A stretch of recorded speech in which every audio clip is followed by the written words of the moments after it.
Good morning to all. Hello दोस्तों, आप कैसे हैं सभी। मैं अभिषेक शर्मा आपका हार्दिक स्वागत करता हूं बाजीराव नर्सिंग एकेडमी के यूट्यूब चैनल पर।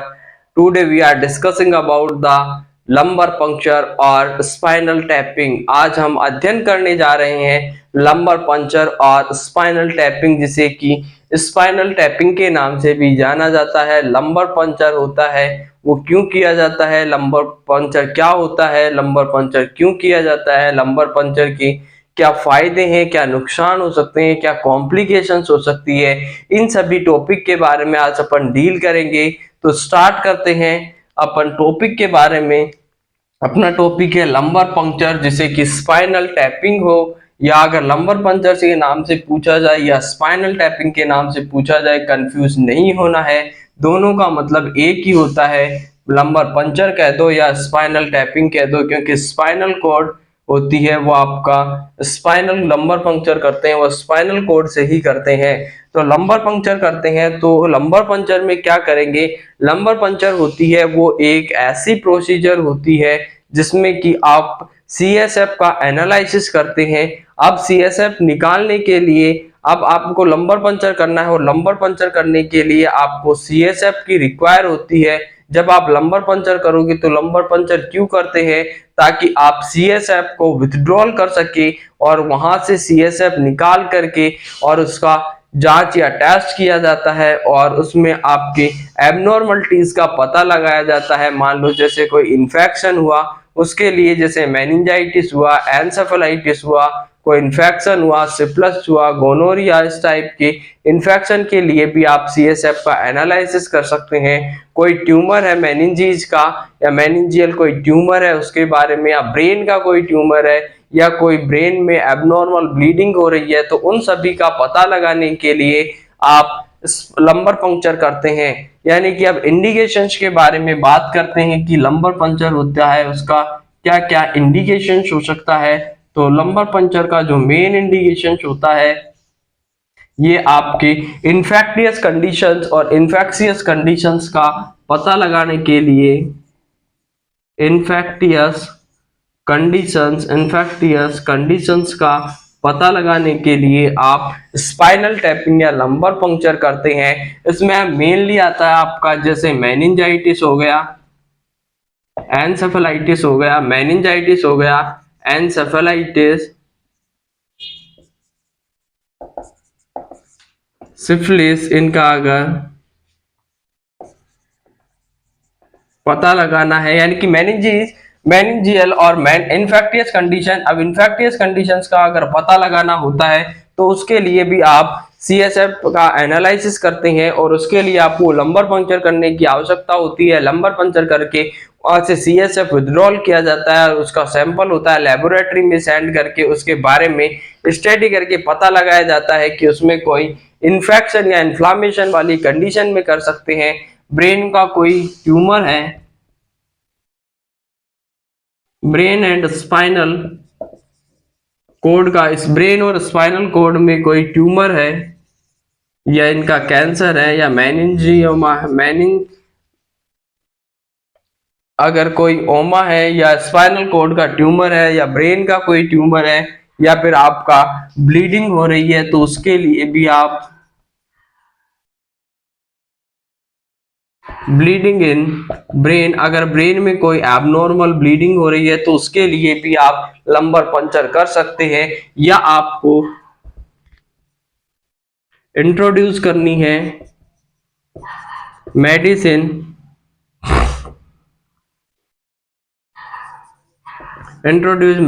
आपको मेडिसिन इंट्रोड्यूस करनी है स्पाइनल कोड में। अगर आपको मेडिसिन देना है इंट्राथीकली के नाम से, इंट्राथीकल या इंट्रास्पाइनल के नाम से उसको जाना जाता है, इंट्राथीकल और इंट्रास्पाइनल के नाम से इसको जाना जाएगा। जब आप मेडिसिन को इंट्रोड्यूस करते हैं आपके स्पाइनल कॉर्ड में, तो उसे इंट्राथीकल और इंट्रास्पाइनल के नाम से जानते हैं। अब इसमें आप जैसे कैंसर वाली ड्रग्स हो गई, जैसे मेथोट्रेक्सेट वगैरह हो गए, इनको डायरेक्टली आप इंट्राथीकली इसको इंट्रोड्यूस कर देते हैं, जिससे जाकर के वो आपके इन्फेक्शन को या आपकी जो ब्रेन की ट्यूमर्स हो रही थी स्टेम सेल को, उसको जाकर के क्या कर सकती है, सप्रेस कर दे तो आपको इंट्रोड्यूस करना होता है मेडिसिन, जैसे कि आपकी कैंसर ड्रग्स हुई, कैंसर ड्रग्स जैसे जिसको कि कहते हैं कीमोथेरेपी। कीमोथेरेपी कीमोथेरेपी को आपको अगर इंट्रोड्यूस करना है तो आप इंट्राथीकल कर सकते हैं। उसके अलावा अगर आपको एनेस्थीसिया देना है, एनेस्थीसिया और एनेस्थीसिया के लिए भी आप इंट्रास्पाइनल यूज करते हैं, जिसमें कि आप एपिड्यूरल एनेस्थीसिया वगैरह देते हैं या जनरल एनेस्थीसिया, एपिड्यूरल एनेस्थीसिया आप लंबर पंक्चर के माध्यम से दे सकते हैं। तो अब लंबर पंक्चर होता है, लंबर पंक्चर क्यों जरूरी होता है? तो लंबर पंक्चर का जो फर्स्ट इंडिकेशन होता है कि वो आपकी जो मेनिंजियल मेनिंजियल इन्फेक्शंस को बताने के लिए कि आपका कोई ब्रेन का और स्पाइनल कोड का अगर कोई इन्फेक्शन होगा तो उसके बारे में पता लगाने के लिए, जैसे मेनिंजाइटिस हो गया। और मेनिंजाइटिस में क्या होता है, जो आपकी मेनिंजीज होती है ब्रेन की कवरिंग, अब मेनिंजीज क्या होती है? मेनिंजीज होती है वो ब्रेन की कवरिंग होती है, ये 3 लेयर से मिलकर के बनी हुई होती है। डीएपी याद रखना है। तो डीएपी का मतलब होता है जो डीएपी का सबसे बाहर वाली जो आउटर कवरिंग होती है वो ड्यूरामेटर होती है, बीच वाली जो लेयर होगी वो अरेक्नोइड मैटर होगी, अरेक्नोइड मैटर, एंड जो लास्ट वाली जो कवरिंग होती है, सबसे अंदर वाली कवरिंग होती है, वो पाया मैटर होती है, ड्यूरा मैटर। अब मेनिंजीज होती है वो आपके ब्रेन और स्पाइनल कोड की जो आउटर कवरिंग होती है, जिसे जो की प्रोटेक्शन करती है ब्रेन और स्पाइनल कोड का 3 लेयर से मिलकर के बनी हुई होती है। डीएपी याद रखना है, D for dura mater, A for arachnoid mater and P for pia mater, इन तीनों लेयर से मिलकर के बनी हुई होती है। तो अगर इसका इन्फ्लामेशन हो जाता है या इन्फेक्शन हो जाता है तो उसे मेनिंजाइटिस के नाम से जानते हैं। एंसेफेलाइटिस का मतलब होता है कि अगर ब्रेन का कोई स्पाइन, ब्रेन और ब्रेन की पेरेन्काइमा का अगर इन्फेक्शन या इन्फ्लामेशन होता है, एंसेफेलाइटिस कहलाता है। अब या तो ब्रेन और स्पाइनल कोड में कोई भी ट्यूमर हो जाए, कैंसर हो जाए, तो इनका या मैलिग्नेंसी इनका पता लगाने के लिए भी आपको सीएसएफ का विथड्रॉल करके, लंबर पंक्चर करके वहां से सीएसएफ लेना हुआ होता है। और या फिर आपको कोई मेडिकेशन इंट्रोड्यूस करनी है, जैसे कि एंटी कैंसर मेडिकेशन या फिर आपकी कीमोथेरेपी ड्रग्स हो गई, या आपको कोई एनेस्थेसिया वहां से इंट्रोड्यूस करना होता है, तो उस स्थिति को कहा जाता है जहां से अपन स्पाइनल कोड के थ्रू आपकी एनेस्थेसिया इंट्रोड्यूस करते हैं या कोई स्पाइनल कोड के थ्रू आप मेडिसिन देते हैं, उसे इंट्राथिकल रूट या इंट्रास्पाइनल रूट के नाम से जाना जाता है। तो ये आपका लंबर पंक्चर के इंडिकेशंस हो गया। अब सीएसएफ के बारे में देख लेते हैं थोड़ा सा कि सीएसएफ क्या होता है। सीएसएफ का मतलब होता है सेरेब्रोस्पाइनल फ्लूइड। सेरेब्रोस्पाइनल फ्लूइड जो कि आपका ऐसा फ्लूइड होता है जो कि बिल्कुल क्लियर होता है और ये ब्रेन और आपके स्पाइनल कॉर्ड में कंटिन्यूअस रनिंग करता हुआ रहता है और ये आईसीपी को मेंटेन करके रखता है, इंट्राक्रेनियल प्रेशर, और आईसीपी को मेंटेन करके रखता है। सीएसएफ का काम होता है वो आईसीपी को मेंटेन करने का रहता है और आईसीपी होता है वो 5 से 15 एमएमओ/जी। अब ये क्या करता है सीएसएफ, और सीएसएफ होगा वो मेंटेन करता है आपका आईसीपी यानी इंट्राक्रेनियल प्रेशर को मेंटेन करके रखता है। और आईसीपी नॉर्मल होता है आईसीपी या नॉर्मल वैल्यू होती है वो 5 से लेकर के 15 एमएमओ/जी। क्वेश्चन पूछा जाता है एग्जाम में कि आपका जो नॉर्मल वैल्यू होती है आईसीपी की वो कितनी होती है, तो उसमें आपको आंसर करना होता है कि 5 से 15 एमएमओ/जी इसका वैल्यू होता है। लेकिन एक बार क्वेश्चन घुमाकर पूछ लिया जाता है कि आपका नॉर्मल वैल्यू क्या होगी, आईसीपी की नॉर्मल वैल्यू, और उसमें क्या दे देता है वो आपका एमएमओ/जी ना दे करके सेंटीमीटर ऑफ एस्ट्रो में पूछ लेता है। 2020 के पटना एम्स ने पूछा था कि नॉर्मल आईसीपी कितना होता है, उसने आपका एमएमओ/जी में आंसर ना दे करके सेंटीमीटर ऑफ एचजी में उसने ऑप्शन दिए थे। तो अगर आपका पूछ लिया जाए कि नॉर्मल आईसीपी क्या होता है तो उसमें आपका 5 से 15 हो गया, लेकिन अगर सेंटीमीटर ऑफ H2O में पूछ ले तो 5 से लेकर के आपका 17 एमएमओ/जी, 5 to 17 सेंटीमीटर ऑफ H2O। अगर सेंटीमीटर ऑफ H2O में पूछे तो 5 से 17 होता है, जबकि नॉर्मल हो अगर mm ऑफ Hg में पूछे तो 5 से 15 mm ऑफ Hg होता है। अब ये जो सेंटीमीटर को mm ऑफ Hg को सेंटीमीटर में कन्वर्ट करने के लिए फॉर्मूला होता है, और आपको mm ऑफ Hg को अगर सेंटीमीटर में कन्वर्ट करना है तो 1.36 से इसको मल्टीप्लाई कर देना है। 1.36 से मल्टीप्लाई कर दो। अगर आपने जैसे मान लो आप पूछा है कि 15 mm ऑफ Hg, तो इसका सेंटीमीटर में तो 115 को आपको 1.36 से मल्टीप्लाई कर देना है, उसका आंसर आ जाएगा आपका सेंटीमीटर ऑफ H2O में। जब भी आपको mm ऑफ Hg को कन्वर्ट करना हो सेंटीमीटर ऑफ H2O में तो 1.36 से उसको मल्टीप्लाई करना होता है। तो ये आपका नॉर्मल CSF हो गया। अब नॉर्मल CSF ICP को मेंटेन करने का काम करता है। 5 से 15 mm ऑफ Hg होता है और 5 से 17 सेंटीमीटर ऑफ H2O होता है। और जो CSF रन करता है वो आपका सब अरेक्नोइड स्पेस होता है। सब अरेक्नोइड स्पेस में ये रन करता है। अब स्पेस में क्या होगा, एक तो एपिड्यूरल स्पेस होगा, एक सबड्यूरल होता है और एक सब अरेक्नोइड स्पेस होता है। तो सब अरेक्नोइड स्पेस में आपका CSF होता है वो रन करता है, और वहां से अपन को सैंपल कलेक्शन करने के लिए सब अरेक्नोइड स्पेस तक पहुंचना पड़ता है। अब स्पाइनल, ये आपका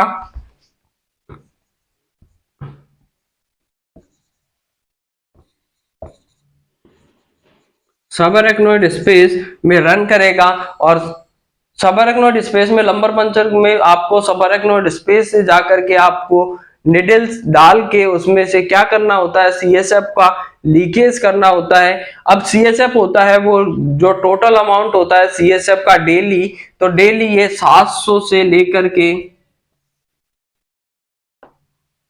720 से लेकर के 750 ml इसका डेली प्रोडक्शन होता है। वो आपका 720 से 750 होता है, जिसमें से इसका एब्जॉर्प्शन हो जाता है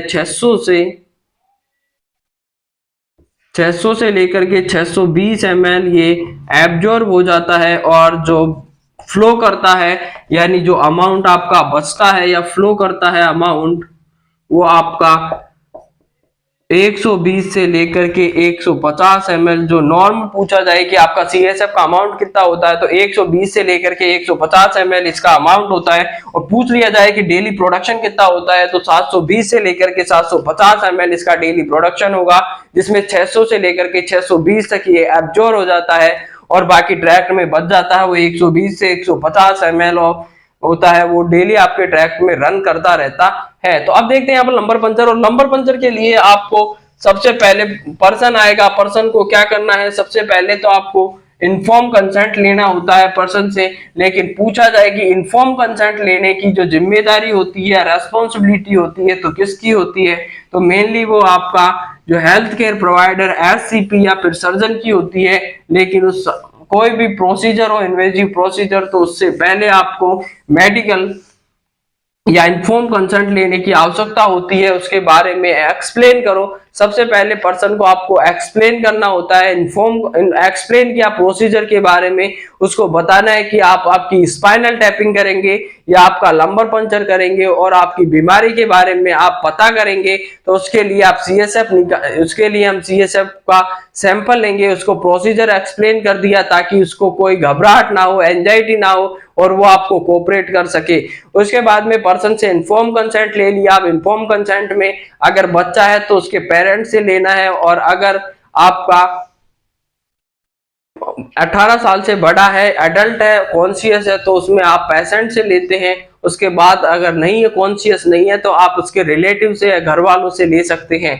अब इसके दौरान ये ले लिया, इन्फॉर्म कंसेंट ले लिया, उसके बाद में आपको स्टेराइल प्रोसीजर की जरूरत होती है, और पर्सन को आपको लिटाना। अब उस पोजीशन, सबसे पहले इंपॉर्टेंट बात आती है कि आप पोजीशन कौन सी, लंबर पंचर के दौरान पोजीशन कौन सी दोगे, तो लंबर पंचर के दौरान जो पोजीशन दी जाती है वो सी शेप्ड की पोजीशन देंगे। यानी कि आपको पर्सन आया, पर्सन को आपको सी शेप पोजीशन में लिटाना है। इसे ही आपकी फीटल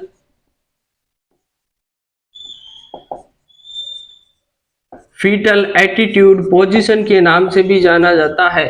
सी शेप पोजीशन, या तो आपने उसको सी शेप पोजीशन दे दी, यानी पर्सन आया, पर्सन को आपको लिटाना होता है, और कॉमनली जो लिटाते हैं वो लेफ्ट लैटरल में लिटाएंगे और उसकी हेड को पकड़ करके यानी कि नेक को उसको फ्लेक्स करना है और नी को फ्लेक्स करके एक सी शेप का पोजीशन क्रिएट करेंगे। जैसे मान लिया कि ये पर्सन है, पर्सन को आपने यहां लिटाया, उसके बाद में उसकी गर्दन को आपने फ्लेक्स कर दिया, ये गर्दन को और नी को आपने फ्लेक्स कर दिया, ये रसगुल्ला आ गया आपका। और इस रसगुल्ले की अगर आपको स्पाइरल टैपिंग या आपकी लंबर पंक्चर करनी है तो उसको आपको इसके नेक को फ्लेक्स किया, उसको पहले आपको साइड लाइन पोजीशन में लिटाना है, उसके बाद में उसकी नेक को फ्लेक्स करना होता है। नेक को फ्लेक्स करने के बाद उसके नी और आपकी जो हिप होती है उसको फ्लेक्स करते हैं, और ये पोजीशन सी शेप पोजीशन कहलाती है। या फिर आपका फीटल एटीट्यूड, जो फीटस होता है वो जब आपके फीटस होगा वो आपकी मदर के यूट्रस में रहता है, वो वाली पोजीशन भी दे सकते हैं। उसमें भी जो फीटस होता है बिल्कुल आपका सी शेप पोजीशन में ही रहता है। तो ये पोजीशन आपको यूज करनी होती है। और इस पोजीशन का यूज करने का क्या बेनिफिट होता है, तो इसका जब भी आप अपन ये करेंगे तो उसमें क्या होगा, इसका जो कर्व होता है, मान लीजिए ये आपकी स्पाइनल कॉर्ड है, और स्पाइनल कॉर्ड है उसको जिसे कि आप मेरुरज्जु के नाम से भी जानते हैं हिंदी में बात करें तो ये आपका स्पाइनल कॉर्ड हो गया, ये आपका वर्टिबल कॉलम है। अब वर्टिबल कॉलम में जब भी आपका सीधा रहेगा तो इनका जो स्पास होगा, वर्टिब्रा के बीच का स्पेस होगा वो कम होगा, लेकिन जब इसको स्ट्रेचिंग करेंगे, फ्लेक्शन करेंगे, तो इन दोनों के बीच का जो गैप था, पहले जैसे वर्टिब्रा के बीच ऐसे था, ऐसा कुछ माहौल देखने को मिल रहा था, लेकिन जब इसकी पोजीशन को अपन ने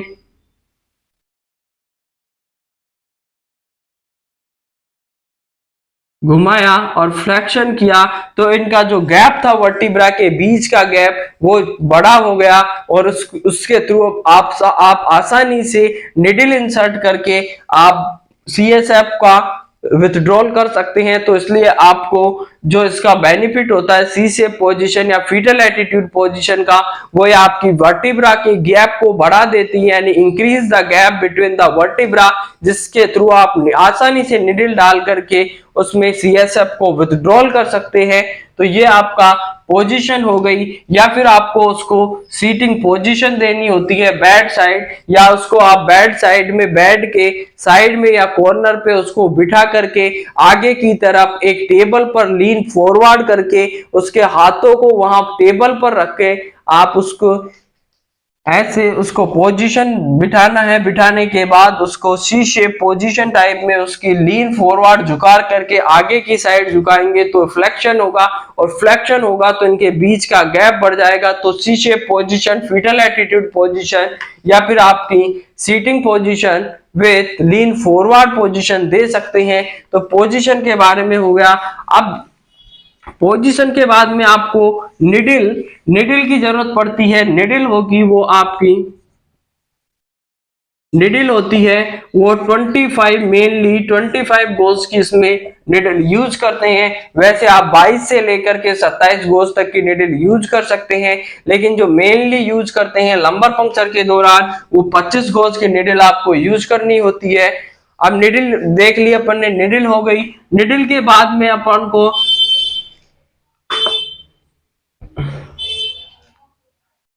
ये पोजीशन हो गई, शीशे पोजीशन दे दी, फीटल एटीट्यूड पोजीशन दे दिया, निडल यूज कर लिया। निडल में आपको 25 गोज का निडल यूज करना होता है।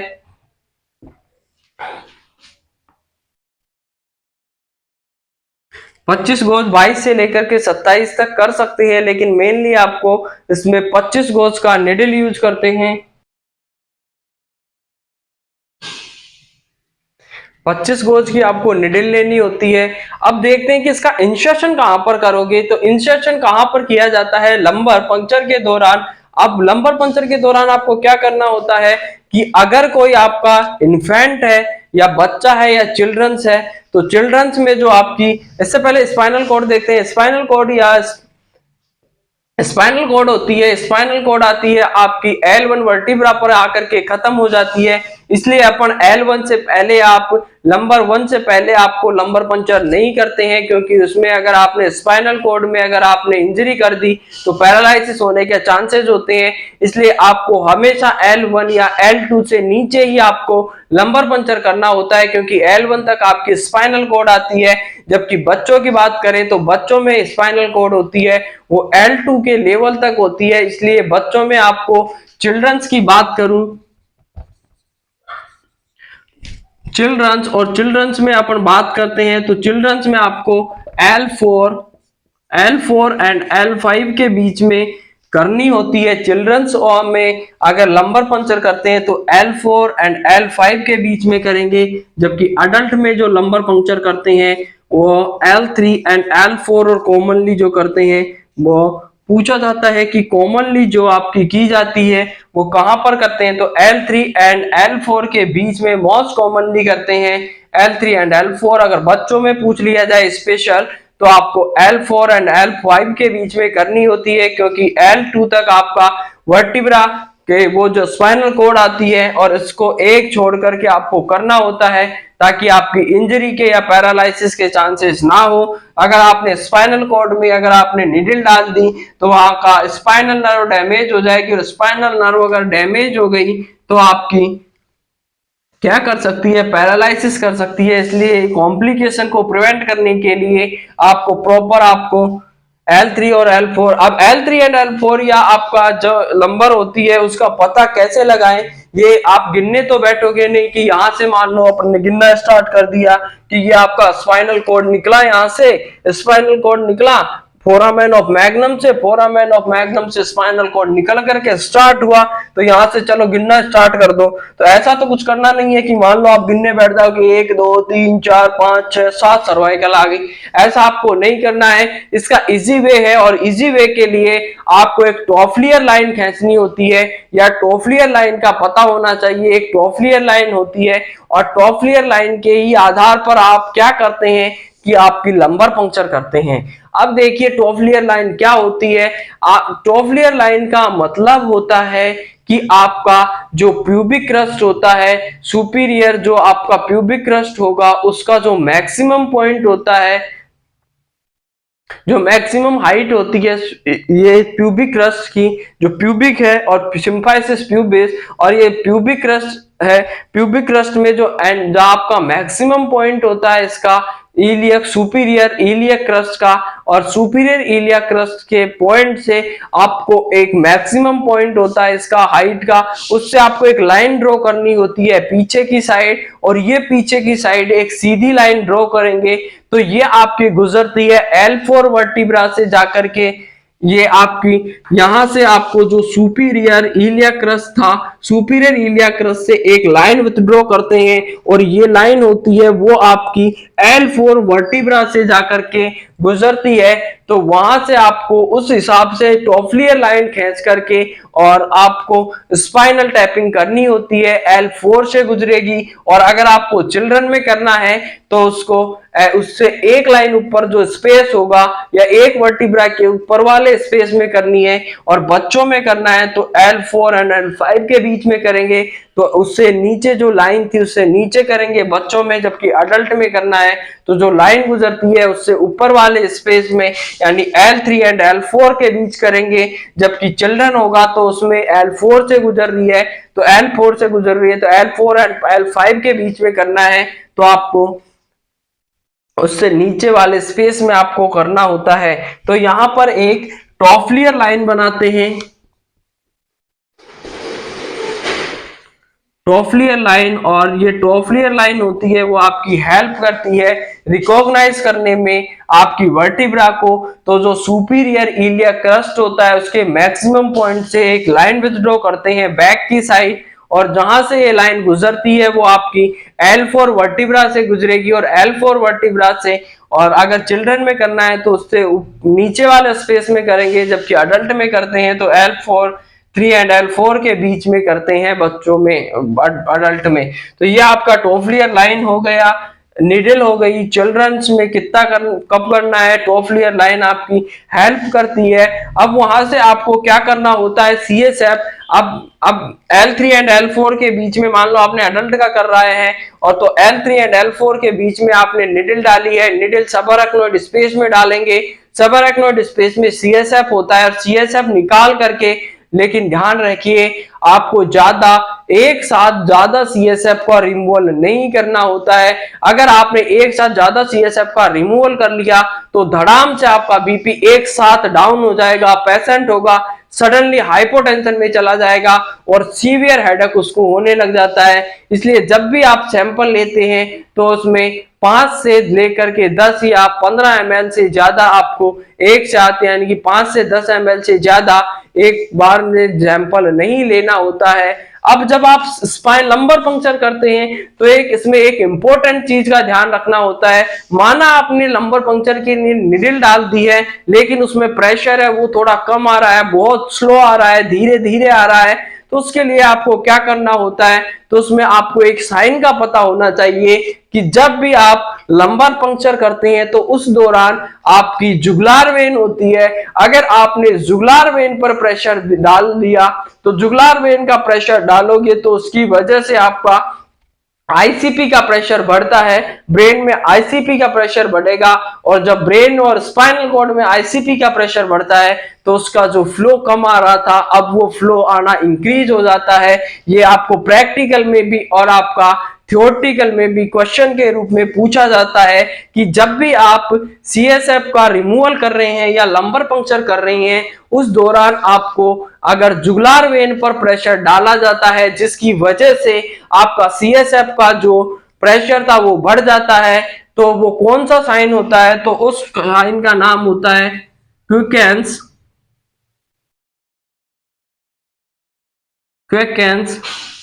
डेट्स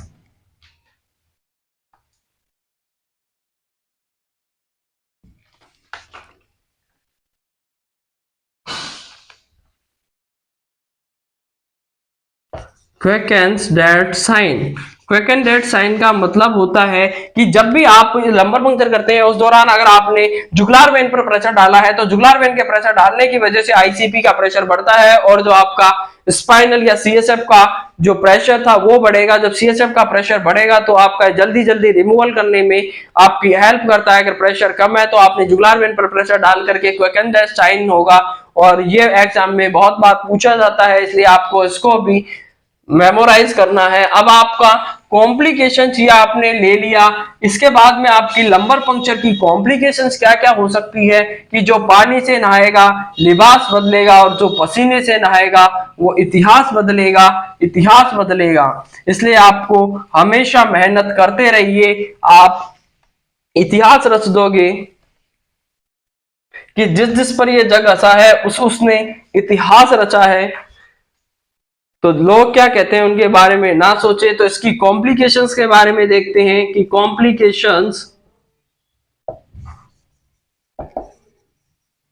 कॉम्प्लिकेशंस क्या क्या हो सकती है। कॉम्प्लिकेशन में जो फर्स्ट कॉम्प्लिकेशन आती है वो आपका होता है कि हेडेक होगा। अब हेडेक क्यों होता है, क्योंकि इसमें जो प्रेशर था पहले CSF का प्रेशर एक साथ अगर कम होता है तो उसकी वजह से हेडेक हो जाता है, और अगर आपने CSF का प्रेशर ज्यादा ही कम कर दिया तो उसमें हाइपोटेंशन हाइपोटेंशन देखने को मिल सकता है, या फिर आपका लंबर या बैक पेन, आपको लंबर पेन या आपका बैक पेन देखने को मिल सकता है। ये आपकी जो नॉर्मल कॉम्प्लिकेशन होती है सामान्यतः सभी लोगों में मोस्ट ऑफ देम केस में देखने को मिलती है, headache and hypotension and backup. लेकिन अगर आपने क्या किया, आप नए नए थे निडल आपने L1 पे ही डाल दी, और L1 पर अगर निडल डाल दी तो वहां आपने स्पाइनल कॉर्ड को इंजरी कर दी, और जब स्पाइनल कॉर्ड में इंजरी कर दी तो आपका पैरालाइसिस हो गया, और पैरालाइसिस कौन सा होगा, पैराप्लेजिया। पैराप्लेजिया हो जाएगा। पैराप्लेजिया का मतलब होता है कि लोअर एक्सट्रीमिटीज में पैरालाइसिस हो जाएगा, उसे पैराप्लेजिया के नाम से जानते हैं। मोनोप्लेजिया का मतलब होता है अगर किसी हैंड में या किसी एक अपर एक्सट्रीमिटीज का पैरालाइसिस, तो मोनोप्लेजिया कहलाता है। हेमीप्लेजिया और हेमीप्लेजिया होता है। हेमीप्लेजिया का मतलब होता है कि आपकी एक साइड की बॉडी में अगर पैरालाइसिस हो जाए, जैसे माना ये मेनली कॉमनली देखने को मिलता है आपका सीवीए या सेरिब्रो वेस्कुलर एक्सीडेंट या सीवीए के केस में या स्ट्रोक के केस में देखने को मिलता है। ये अपोजिट डायरेक्शन में जाता है। जब भी अगर आपका ब्रेन या सीवीए या स्ट्रोक हुआ है, राइट साइड में हुआ है, तो आपकी लेफ्ट बॉडी पैरालाइसिस हो जाएगी। जबकि अगर सीवीए या स्ट्रोक आपके लेफ्ट साइड में हुआ है, तो उसमें राइट साइड की बॉडी होती है वो अफेक्टेड हो जाती है, पैरालाइसिस हो जाती है। इनवर्स चलता है, ये हमेशा उल्टा चलता है। राइट वाला हुआ है तो लेफ्ट वाले को अफेक्ट करेगा, लेफ्ट वाला हुआ है तो राइट वाले को, क्योंकि ये क्रॉस करके जाते हैं, इसके जो न्यूरॉन्स होते हैं वो क्रॉस करके जाते हैं, इसलिए अपोजिट डायरेक्शन में चलते हैं। पैराप्लेजिया का मतलब लोअर एक्सट्रीमिटीज का पैरालाइसिस हो जाएगा। हेमीप्लेजिया का मतलब होगा वन साइड की बॉडी का पैरालाइसिस हो जाएगा। और क्वाड्रिप्लेजिया होता है, क्वाड्रिप्लेजिया का मतलब होता है कि दोनों अपर एक्सट्रीमिटी और दोनों लोअर एक्सट्रीमिटी यानी फोर्थ एक्सट्रीमिटी चारों एक्सट्रीमिटीज का पैरालाइसिस हो गया, क्वाड्रिप्लेजिया के नाम से जाना जाएगा।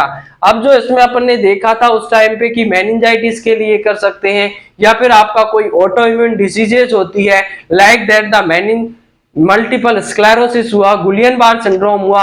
अब मल्टीपल स्क्लेरोसिस क्या होता है कि मल्टीपल स्क्लेरोसिस में आपके ऑटो एंटीबॉडी का फॉर्मेशन हो जाता है। और ऑटो एंटीबॉडी का मतलब होता है कि पर्सन की बॉडी होती है वो स्वयं की बॉडी के खिलाफ यानी कि सेल्फ की डिफेंस के अगेंस्ट में ही कोई एंटीबॉडी डेवलप कर लेती है, और वो खुद की ही सेल को जब मारने लग जाती है या उनका भक्षण करने लग जाती है, तो उसे ऑटो एंटीबॉडी या ऑटो इम्यूनिटी के नाम से उसको जाना जाता है। तब आपका क्या होता है कि उसमें मल्टीपल स्क्लेरोसिस में ऑटो एंटीबॉडी बन जाएगी, और ऑटो एंटीबॉडी बन जाती है वो आपकी ओलिगोडेंड्रोसाइट के खिलाफ एंटीबॉडी बन जाती है। वो जाकर के आपकी डिमाइलिनेशन कर देती है, डिमाइलिनेशन कर देगी न्यूरॉन का, जो जाकर के आपका डिजीज कोज कर देता है। जबकि गुलियन बार सिंड्रोम में क्या होता है या जीबी सिंड्रोम के नाम से उसको जाना जाता है, तो उसमें आपका क्या होगा कि आपकी जो एंटीबॉडी बनी थी ऑटो एंटीबॉडी वो आपकी स्वान सेल के खिलाफ बन जाती है, जो कि पीएनएस में होती है, पेरिफेरल नर्वस सिस्टम में पाई जाती है स्वान सेल। ये माइलिनेशन का काम करती है न्यूरॉन का। लेकिन अगर उसके अगेंस्ट में एंटीबॉडी डेवलप हो गई तो ये जाकर के उसको डिस्ट्रॉय कर देगी, और जिसने डिस्ट्रॉय कर देती है तो उसकी वजह से असेंडिंग पैरालाइसिस देखने को मिलेगा, जो कि कॉमनली स्टार्ट होता है आपकी एक्सट्रीमिटीज से, लोअर एक्सट्रीमिटीज से, और वो असेंडिंग ग्रो करता हुआ आपकी जब रेस्पिरेटरी मसल्स को यानी डायफ्राम को आकर के इन्वॉल्व कर लेता है, तो उसमें रेस्पिरेटरी फेल्योर के चांसेस होते हैं। तुरंत आपको उसको इंट्यूबेट करके उसको डालना होता है आपका किस पे, वेंटिलेटर पे। और उसमें मेनली जो रोल अदा करता है वो आईवीआईजी यानी कि इम्यूनोग्लोबुलिन का रोल होता है, वो जाकर के आपकी एंटीबॉडीज को सप्रेस करते हैं। तो ये पूरा आपका कॉम्प्लिकेशंस हो गया कि क्या क्या कॉम्प्लिकेशंस हो सकती है, क्यों जरूरी होता है लंबर पंक्चर। ये अपन ने पूरा इस टॉपिक के माध्यम से डील कर लिया है कि लंबर पंक्चर में क्यों क्या होता है, कब जरूरी होता है, क्यों नहीं कर सकते। हाँ, और एक कॉन्ट्रा इंडिकेशंस की बात कर ले कि कॉन्ट्रा इंडिकेशंस क्या क्या होगा लंबर पंक्चर का। कॉन्ट्रा इंडिकेशन तो अगर आपका सीवियर इंक्रीज्ड आईसीपी है, अगर आईसीपी आपका ज्यादा बढ़ा हुआ है, तो आपको कॉन्ट्रा इंडिकेटेड होता है लंबर पंक्चर, क्योंकि इसमें चांसेस होते हैं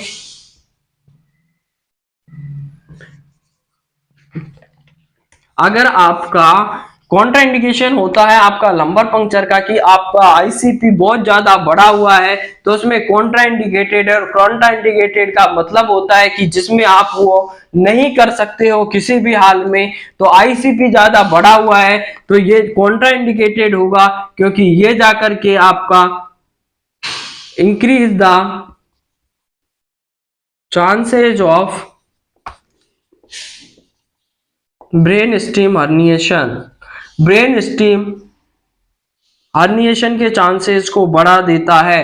अब देखिए कैसे बढ़ाता है कि आपका आईसीपी था वो जाकर के चांसेस, ब्रेन स्टीम के चांसेस, अगर इंक्रीज आईसीपी था और उस टाइम पे आपने लंबर पंक्चर कर दिया तो एक साथ से क्या होगा, एक साथ से जाकर के प्रेशर लो होगा और जैसे ही एक साथ प्रेशर गिरेगा तो ब्रेन का जो हर्निएशन होता है, ब्रेन स्टेम होगा वो जाकर के वहां से हर्निएट हो जाएगा, यानी अपनी जगह से छोड़ करके दूसरी जगह पर पहुंच जाना ही हर्निएशन कहलाता है। तो वहां से अपना ब्रेन स्टीम होगा वो निकल करके दूसरी जगह पर चला जाएगा, तो उससे ब्रेन स्टीम हर्निएशन के चांसेस ज्यादा होते हैं, इसलिए कॉन्ट्राइंडिकेटेड होता है। अगर आईसीपी बढ़ा हुआ है या सीवियर हाइपोटेंशन वाली कंडीशन है तो उसमें लंबर पंक्चर होता है वो आपका कॉन्ट्राइंडिकेटेड होता है।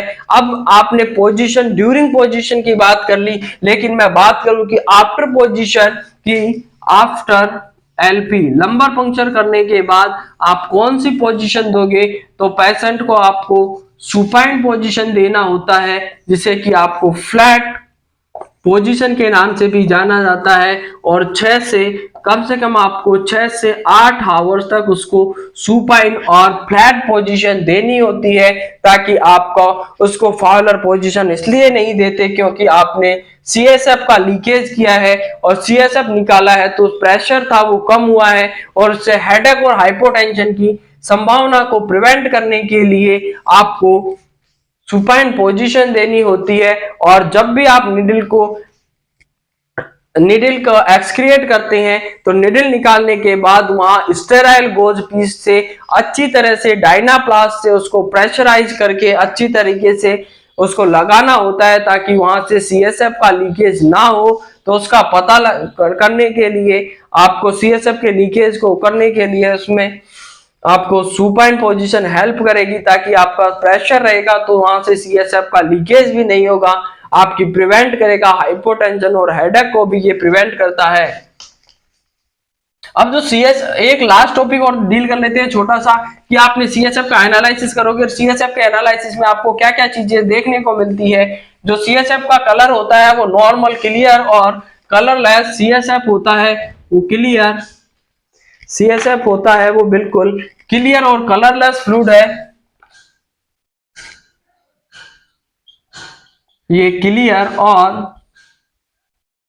कलरलेस फ्लूइड होता है। अब इसमें क्या होगा, सीएसएफ होता है नॉर्मल 5 से 15 mm ऑफ एच जिसका प्रेशर होता है, या 5 से लेकर के 17 mm of 17 centimetre of H2 इसका प्रेशर होगा। नॉर्मल कलर होता है, क्लियर कलर और कलरलेस फ्लूइड होता है।